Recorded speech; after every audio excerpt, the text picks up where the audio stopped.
Sir Edmund Burke stated that the only thing necessary for the triumph of evil is for good men to do nothing. Nelson Mandela stated that during his lifetime he learned that courage is not the absence of fear, but the triumph over it.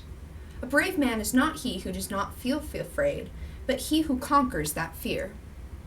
Although Nelson Mandela and Sir Edmund Burke lived nearly 200 years apart, they both understood a key truth.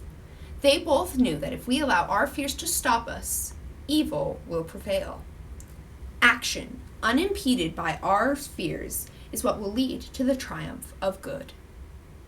How many times have you heard the phrase, "I'll do it later"? How about, "Someone else will take care of it"? As humans, we often seem to have an inborn fear of work. However, an old saying states that evil never rests. If this is true, how can we expect our minimal efforts to be sufficient? Without our efforts to impede it, evil will prevail. From a scientific standpoint, the law of biogenesis states that something cannot come from nothing. This applies not only in your high school and junior high science class, but also in your own life. Sitting back does not generate success. In our country, we have many wonderful examples of those who did not allow their fear of work to stop them. Our military, our volunteers, our humanitarian aides, and others, those who are striving to the common goal to help others, do not allow their fear of work to stop them. However, it is not solely up to them. It is not for someone else to take care of. We need to do our part, step up, and be making our own small efforts to help. If we expect to see good overcome evil, we must overcome our aversion to work. A second common fear we face is the fear of the unknown.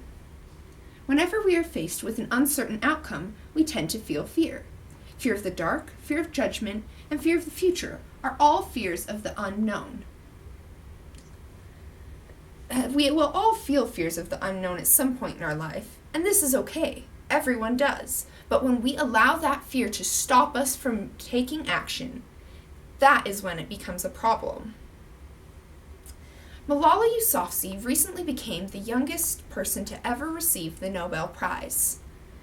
When the people of her country, Pakistan, were being denied an education, more specifically, the women of her country were being denied an education, she made herself heard. As early as the age of 11, she was speaking up. She knew that there were things she couldn't be prepared for. She knew there would be unknown reactions. She couldn't be prepared for everything. But she did not let this stop her. At age 14, her fears of the unknown became a reality. She was targeted and shot in the head for expressing her opinions. Miraculously, she survived, and soon support began to flow in. At age 17, she won the Nobel Prize. She made an amazing impact because she did not let her fear of the unknown stop her. We should take her as our example. We too cannot allow our fear of the unknown to stop us from voicing our opinions. The third common fear we face is the fear of failure. In our society, we are fixated on perfectionism. Striving to be better is good, but when we focus on being perfect, no mistakes allowed, this road to improvement heads downhill. Often, we become so set on not failing, on making no mistakes, that we will not even try. Yet what kind of way is this to live? Take, for example, Thomas Edison. He wanted to do the impossible. He wanted to make the light bulb. He did not let his fear of failure stop him, though many told him it would not be possible. Over 1,000 unsuccessful attempts, but he did it. He made the light bulb. Thomas Edison and countless others like him are our examples, and as we watch them, as we take note of how they did not let their fear of failure stop them, we will learn that we too cannot let our fear of failure stop us. Knowledge is power, but only if we use it.